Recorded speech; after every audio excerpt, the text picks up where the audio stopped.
Alors, c'est lui, Othniel, qui a réussi cet exploit de prendre Débir et il se maria avec la fille de Caleb.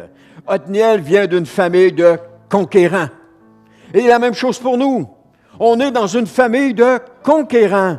On n'est pas dans une famille de mous, dans une famille de gens aplatis par terre ou dans une famille de lâches. On vient d'une famille de conquérants parce que l'Église de Jésus est une famille de conquérants, parce que Jésus est un conquérant. Il a vaincu la mort. Jésus est le chef de cette Église et nous vivons dans cette Église. Nous sommes des conquérants. Nous avons quoi? La victoire dans nos vies sur le péché. Vous savez, une pensée, c'est pas péché. Ce qui est péché, c'est ce qu'on fait avec cette pensée-là.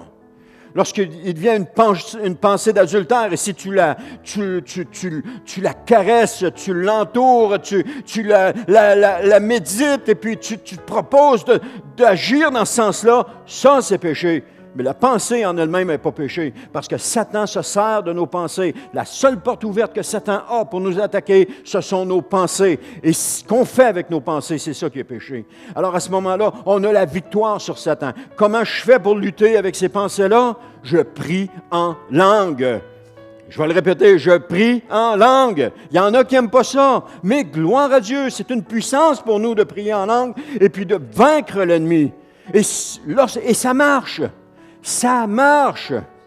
Le Seigneur me demandait d'abandonner quelque chose. Et puis je disais, Seigneur, non, ça va être dur de l'abandonner. Puis ça fait des années que je lutte avec ça, puis ça va être dur. Et le Seigneur, à un moment donné, dit, non, tu l'abandonnes. Et qu'est-ce que j'ai commencé à faire? J'ai commencé à prier en langue. À toutes les fois que la pensée venait, je priais en langue. Et la pensée disparaissait. Elle s'en allait. Complètement. C'est comme si on tourne nos pensées ailleurs. Mais en réalité, on ne tourne pas nos pensées ailleurs. On les combat avec l'Esprit de Dieu. Alors, frères et sœurs, priez en langue, parlez en langue, arrêtez de vous retenir, ouvrez votre bouche et parlez en langue. J'ai un frère qui, lorsqu'il est né de nouveau, on parle des années 80, début des années 80, il est à Bécomo, il est dans l'église à Bécomo, et puis le matin, il vient à l'église, il donne sa vie au Seigneur Jésus, et le soir, il y avait une réunion, il vient à l'église le soir, dans la rangée d'à côté, il y a une femme qui prie en langue, il la regarde, au lieu de dire, mais c'est donc bien bizarre, je ne veux pas prier en langue, non, c'est démoniaque tout ça, je ne veux pas ça. Non, il le regarde et dit, Seigneur, je le veux moi aussi, ça. Puis il a commencé à parler en langue. Ça fait 40 ans aujourd'hui qu'il parle en langue.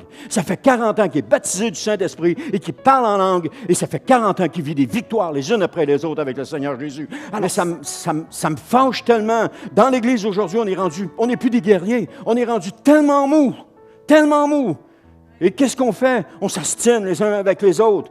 Dans l'Église même, on n'est pas d'accord avec les autres. C'est correct, t'as beau pas être d'accord. T'as le droit de pas être d'accord. Mais sur les choses de Dieu, le parler en langue, c'est primordial pour le croyant. Ça fait partie des dons du Saint-Esprit. Ah ouais, mais dans la Bible, là, c'est sûr, on l'entend tout le temps. Dans la Bible, quand les apôtres ont été remplis du Saint-Esprit, qui ont parlé en langue, ils parlaient dans une langue. So what? Il y a plus de 6000 dialectes différents dans les langues. Qui sait si tu n'es pas en train de parler une langue d'un dialecte différent? Je ne demande pas de commencer à chercher quelle langue tu parles, mais il y en a plus de 6000 différents. Alors, j'ai la conviction que je suis rempli du Saint-Esprit, parce que le Seigneur me l'a dit, et je sais que si je parle en langue, je parle une langue qui existe déjà. Et qu'un jour, je me dis, un jour, je vais parler en langue, et puis il y a quelqu'un qui va venir me voir, puis il va me dire, « Mike, tu ne sais pas ce que tu viens de dire, parce que je comprends cette langue-là. Je sais que ça va arriver un jour. Je m'attends à cela. » Pourquoi? Parce que quand on parle en langue, on parle selon l'Esprit de Dieu.